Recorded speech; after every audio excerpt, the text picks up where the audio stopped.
reka twongere tubahe ikaze mwe mwese mukurikirana channel yacu Sweet Home. Turashimira mwe mwese mwakoze subscribe, tusaba namwe mutari mwayikora ko mwakanda kuri iryo jambo ryanditseho subscribe, ubundi mukajya mubasha kubona video zacu mu buryo bwihuse. Nkuko mubireba imbere ya kamera turi kumwe n'umusore cyangwa se umupapa, aratangira yibwira abadukurikirana. Nitwa Nsabimana Abdullahi, nkamanzwi nka Badi Pro cyangwa se Bruno muri filime Ishyano Series cyangwa David mu ibara ry'urukundo. Kikana kiti umukinnyi filime. Nsabimana Abdullahi, dushaka kutubwira urugendo rwawe muri sinema, aho wavuye naho umaze kugera, cyane ko tugusanze kuri tere ya filime nshyashya yitwa Amahitamo, kandi tukaba twabwiwe ko ari wowe boss wayo. Urugendo rwanjye ntabwo rwari rworoshye kuko muri sinema biteye ubwoba. Nitangira gukina filime, nakinnye filime ya mbere bita Isadunda. Iyo filime nageze aho ndanayisiba kuri YouTube kuko yari iteye isoni, nasaga nari muri muto cyane kandi ntazi gukina, ariko nanone ntabwo numva ko nyine yari inteye isoni. Ahanini nyine mbona kubona uko nyine nuko nakinaga mbere biratandukana, gusa biramotiva gukora cyane ko n'ubu hari aho nshaka kugera ahandi, hari icyiciro nshaka kugeraho kindi. Ntabwo byari byoroshye urugendo rwanjye rwo muri sinema, gusa nyine mba nifuza ko ntakora ntabwo ku cyiciro kimwe nkajya ku kindi. Kuri iyi filime Amahitamo dusanze muri gukora, ni iki wayitubwira? Amahitamo ntekereza ko ari filime nziza kandi yaryohera abanyarwanda, ikanabaha n'inyigisho. Ko impamvu yiswe Amahitamo ni filime nise Amahitamo n'abadirector dukorana dufatanya kwita filime Amahitamo, kuko niyo mahitamo tugira buri munsi. Mu buzima bwa buri munsi abantu bagira amahitamo yabo. Uko ushobora kuza ukabwira umuntu ngo wakora iki, ariko isage ukore nk'uko ubimubwiye, wowe ugahitamo kuba my proposal. Ubuzima bwacu nyine duhabwamo proposal kugira ngo tubuvemo, tugahitamo uko dushaka kubibona. Hari komantere nyinshi mujya mwakira cyane cyane kuri filime mukunda gukina. Nizeye komantere wakira zikaguca intege, nizeye wakira zikagukomeza. Icyo ngomba no kwita mbabwira, mbonera no kubabwira iki kibazo mbajije. Abantu benshi bari kumbaza why tutari kuba filime bitari by'urukundo, tutari kuba filime bita Ishyano, bakaza ahubwo kugira ngo bashimire twabahaye, bakaza batunenga cyangwa baba batubwira nabi. Iki filime mwayigize uko, filime yakabaye imeze uko. Hari ndashimira n'umuntu ugeze kuduha amazina yo kwita filime, yo kwita izina filime tukaza kwita Amahitamo. Uyu muntu yatekereje kuduha izina, ariko ko dufite impamvu twahisemo kwita Amahitamo, kandi ndakeka buri wese agenda anabibona anasobanukirwa uko bukeye n'uko bwije. Nanga comment mbi ishobora kuba yaza inca intege nyine ndayanga. Comment ndayanga, ariko nanone sinshobora kuyanga burundu. Nkunda ko iyo yivuze biramotiva gukomeza gukora cyane kugira ngo ngeraho ku ntego. Ni iki kintu waba warakinnye muri filime sosiyete ikacyakira nabi ukicuza impamvu wagikina? Kwita umugore no kumutuka. Mu buzima busanzwe wabikora? Mu buzima busanzwe sindi umwere, sinzi neza ko bishobora kuba nyine wenda yaba ari kamere yanjye, ariko nanone kamere yanjye sinegeka kuba natuka umugore cyangwa umugore. Nuko nje ntabwo nshobora gutekereza kugikora n'ibyo. Abantu benshi bakunda kuvuga ngo ukina role z'uburaya ndetse n'iz'ubugome, kubera iki? Ahanini ndafata urugero kuri Ngenzi. Njye nakuze Ngenzi mutinya n'amahanga. Iyo baguhaye scene ukayakitinga neza, iyo character wagaragaje ntekereza ko ariyo yawe. kuko ntabwo nibajya gukastinga ntabwo bazakastinga ngo bazakine scene y'urukundo, bazakina scene y'urugomo. Niba baramaye scene yo gukina ndi mu rukundo cyangwa ndimo ndagaragara nk'umuhehesi cyangwa indaya, uvuge n'ubwo buryo bivuze ngo iyo scene ndayishoboye, iyo character niyo njye, ariko si we njye mu buzima busanzwe. Iyo niyo nshoboye gukina nyine ahantu hose, ntabwo bari byo nyine mu buzima busanzwe. Ni iki wabwira abanyarwanda bakurikirana ibikorwa byanyu? Icyo nababwira cyo uko bakunda ibintu dukora, kandi nkababwira ko tubakunda kandi tunejejwe no kubakorera ibintu bibashimisha. Bakaba subscribe, share, comment and like. Ni ikihe kibazo wumvaga ngiye kukubaza ntakubajije? Ikibazo numvaga wakagombye ahubwo kumbaza ntakubajije ni ku bijyanye n'ukuntu abantu badafashanya muri sinema. Aha, gute mu buhe buryo gufashanya bere? Ntekereza ko kuba ubwawe ushobora kuba wakikubira kureba gukora filime yawe, igihari ni iki ngiki. Ushobora kuba muri aka kanya n'igihe nkora filime yigisha ku kintu runaka, ariko sindifuza yuko umuntu yaza akamenya igitekerezo cya filime yakora, mbe namufasha kugira ngo n'icyo gitekerezo tugisangize abaturage cyangwa abaturarwanda bose muri rusange. Iyo icyo kintu wowe ushatse kujya ngo ukikube kuko urebwa ufite audience cyangwa urakunzwe mu Rwanda, nubigumana kuko wowe atanga isomo ryawe ku giti cyawe, ariko hari undi ufite indi nyigisho yagatanze, mufashe kugira ngo inyigisho ahubwo abantu bayimenye, banamenye ibintu turimo turakora ibyo ari byo. Icyo nawe muri rusange n'icyo navuga no kugira ngo dufashanye. Ninde washimira mu rugendo rwawe rwa sinema?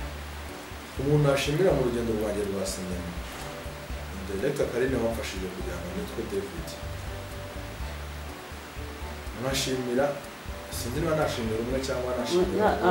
Iyo mvuze abo washimira mu rugendo rwa sinema ni abagufashije muri rusange. Nashimira umuntu wamfashije, undi muntu ntekereza ko yamfashije no gukora filime yanjye. Nshimira umudirector twakoranye imbaraga nk'aho ari umwana, abadirector babiri, Mubaraka na Mikwege. Nashimira Clapton Kibonko wamfashije, nashimira na Patina nawe nashimira. Ni iki kintu ushobora kubwira umuntu cyakubabaje muri uru rugendo? Ikintu nabwira umuntu cyambabaje uko nigeze gusaba support umuntu akamutira aka kanya kwibuka wowe yifuza ko twakorana, azihanganye se mugakora. ntabwo nshobora gukora umuntu ubwo se umurusha. ntabwo ari uko wenda natwe nk'abaturarwanda bari kugukurikirana, niba umuntu akugiriye nabi wamugirira nabi. ntabwo nanze gukorana nawe kuko mwimye support, ntabwo mwindi support ariko twakorana kuko sintekereza ko wenda aje kunyubaka nanone. Tekereza ko ashobora kugusubiza hafi, wagukubise burya anakongera. Turagushimiye, dushimiye team technique mwirigumye kuri tere y'amahitamo, dushishikariza abanyarwanda n'abandi bose bumva ururimi rw'ikinyarwanda kureba filime Amahitamo, bibuka gukora subscribe kugira ngo tugere ku 100,000, kandi tubizeza ko n'izindi filime ziri mu nzira zigiye kuboneka. Twakunda cyane. Reka twongere tubahe ikaze mwese mukurikirana channel yacu Sweet Home. Tunabasaba gukora subscribe niba utarayikora, kandi nawe wayikoze turagushimiye. Tubanje gusuza abantu bose badukurikirana babasha gukunda ibikorwa dukora, tunabizeza ko mu minsi iri imbere tugiye kubagezaho ibikorwa bigaragara kandi bifatika. Icyo usabwa rero nta kindi ni gukora subscribe kugira ngo ujye ubasha kubibonera ku gihe. Ni byiza turategurira si bibi, niyo mpamvu muri kubona imbere yanyu umugabo umupapa agiye gutangira yibwira abadukurikirana. Ikaze mu kiganiro. Murakoze cyane. Bakwitana. Amazina yanjye ni Bikesha Fazil. Ariko benshi bamenyereye Mande recordings bro, uzi ko harimo harimo iminota 20 ntabwo ya recordings. Singi recording y'ijana. Kira record. Nabona sara iminota 20 na. Ibintu byose nibaragurwa ubwo murabitsubirishamo. Zamura nanga. Iyo sound nagiri hejuru. niwe uri kwiyegura we kiyobe ko ari kirekire mfashije telefone y'imene tuzagura ukibesha ko atari umukene ukene y'imene tuzagura yambona mwana ariko nahita nabangiye kwirenza iyo ngiyo kakoze okay twagiye ucicike imana reka twongere tubahe ikaze mwese mukurikirana channel yacu ya Sweet Home tunabashimira mwe mwamaze gukora subscribe nawe utarayikora tugusaba kugira ngo ukanda aho ngaho muri ayo magambo ari mu mukara ukandeho maze dukurikirane video zacu kandi ujye ubasha kubona ibyiza turi kubategurira. Iyi channel rero nta kindi igamije no kubagezaho ibyiza bigiye bitandukanye, ushobora kurebaho filme ndetse n'ibindi byinshi, ubukwe, mbese nushaka kwiga umuco ukurikirane iyi channel. Rero nk'uko mubireba imbere yacu hari umupapa mwiza cyane w'igikara, uri gikarara, uri umuyumbo utangire wibwira abadukurikirana kugira ngo babashe no kumenya umuntu bagiye kujya babana. Amazina yanjye ni Bikesha Fazil, reka benshi bamenyereye ku izina ry'ubudirector, aha nitwa Fapro. Fapro ko bikubiyemo ibintu byinshi ra cyane. Uri umupapa cyangwa se uri umusore? Ndi umupapa umwana umwe w'umuhungu. Uri umupapa w'umwana umwe w'umuhungu bisobanura ko ufite n'umudamu? Cyane rwose. Abakobwa bakure y'amaso. Birumvikana.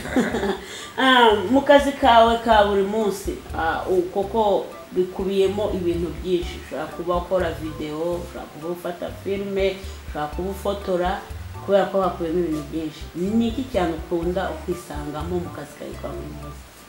Akazi kanjye ka buri munsi ko byose byisangamo siko byekenye n'amashusho. Amashusho ureba cyane nibyo bintu byanjye ku mashusho, nkora film, nkora video, then shootinga amanama, shootinga amakwe, mbese ikintu cyekenye n'amashusho urumva ko aho hantu wahambariza cyane. Nk'umuntu ashaka kugira ngo mukorane muri ako kazi byamworohera kukubona cyangwa se ugira amakampani ukorana nayo, umuntu mbese uri kukubona akaba yakishimira gukorana nawe yakubona gute? Navuga ko mfite company yanjye ariko mfite amakampani n'ubundi yo nkana nabo. So hagati aho ngaho harimo Deula Film Production, harimo Body Pro, harimo Urugo Rwanjye, then na company yanjye nyine ya Fapro 250. Bisobanura ngo ibikorwa bikorwa n'izo company ibyinshi ku mashusho, ushaka kumenya uko amashusho ya Fapro ameze anyaruka ajye kubishaka. Warira kuri Deula Film Production, Body Pro, Urugo Rwanjye, aho ngaho, then aho ngaho n'abantu bakora mubi cyane nibo mba ndi kumwe muri iyi minsi. Nk'umuntu ukunda gukorana n'abantu bakora filime, ubona filime ari umwuga watunga urugo cyane ko wowe uri umupapa ukaba ufite umwana ufite umugore? Njye numva kuri iki kintu sinzi abantu bakunda kukimbazaho cyane, ariko kugisubiza yanjye nyisubiza nshishikaye kuko ntabwo navuga ngo ntabwo gitunze abantu, navuga ngo kirabatunze ijana ku ijana cyane rwose, kuko wazana mu actors, wazana mu director muri movie, we niwe yaguha ubuhamya bufatika, kuko filime itunze abantu, itunze abantu bafite imiryango, itunze abadafite imiryango, mbese sinzi ukuntu abikubwira, ni ikintu kigari cyane kuko filime ihuriyemo n'abantu benshi kandi usanga itunze abantu benshi. Niba umuntu afite umuryango w'abantu 5 cyangwa abantu 10 ugasanga abantu bose batunzwe na filime, ntabwo rero nakumva ko nakubwira ngo ntabwo ari ikintu kidafite, ahubwo kirabatunze birenze uko abantu babitekereza bari inyuma ya filime. Umuntu ubirimo niwe wabitekereza, niwe wabyumva cyane kurenza utabirimo. Hari ukuntu abantu ba kera cyangwa se n'abubu bavugaga cyangwa se bavuga, impamvu ndi gushyira kera n'ubu ni ukubera ko nyine n'ubwo iterambere rigenda riza ariko imyumvire, hari imyumvire ihinduka n'idahinduka. Bavugaga ko umuntu wagiye gukina filime aba abaye ikirara, noneho cyane nk'abapapa bafite abagore bakahita bavuga ati uriya ntiyakubaka kubera ko afite kujya gukina muri filime agahuriramo n'abandi bakobwa, umumama bagahita bavuga ko abaye ikirara agiye kujya agenda, agaturwa agatabana. Wowe niko ubitekereza? Njye ntabwo ariko mbitekereza. Ibyo ngibyo bitekereza nyine wa muntu utari muri cya kintu ukora. Iyo ari nyuma yacyo ntabwo aba azi umumaro wacyo, ariko umuntu ubizi niwe uzi umumaro wacyo. Ubitekereza ni uko aba atakirimo.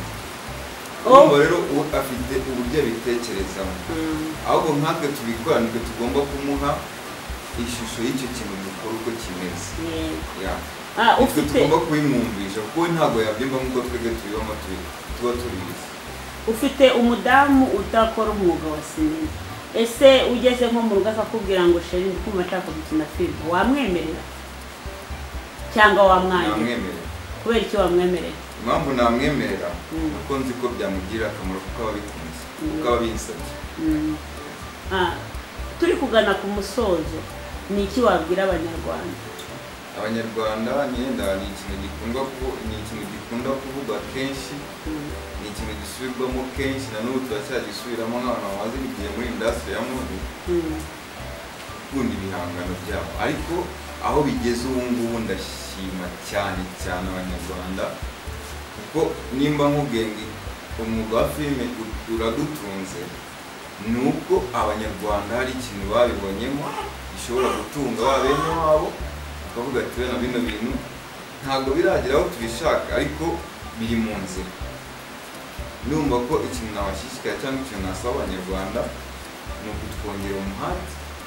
Ikindi kintu nabasaba ni uko dukeneye ahubwo mutugire inama, aho twatanye mutugarure, ku buryo natwe mu byo dukora ntawe udakoze. Ibyo dukoze bibi dushobora gukora bibi, ariko ejo dushobora kwikosora tugakora ibyiza. Icyo rero nasaba Abanyarwanda ni ukutuba hafi, batugire inama, badukurikirane, ubundi ibindi byo hagiye kuza ibindi birenze ibindi byo dukora ndabyizeye cyane. Papa, ni ikihe kibazo mvaga ndi kubaza ntakubajije? Wakimbaje ko n'icy'uburyo sinema itunze abayikora. Bivuga ngo nta na kimwe ntakubajije. Ibindi bizaza ni byinshi cyane ko ngiye kubirondora ni byinshi, ariko ibyo numvaga wari bumbaze by'ingenzi babimbajije. Tugushimiye ko mwakoze neza kuko mumaze iminsi muri shooting y'amahitamo. Tugushimiye ko muri kudutegurira ibyiza kuri Sweet Home. Tugushimiye ko muduhera filime ku gihe. Murakoze cyane, kandi nkabashimira na Sweet Home kuba baduhaye kino kiganiro. Ikindi gihe bazadukenera turahari. Murakoze cyane.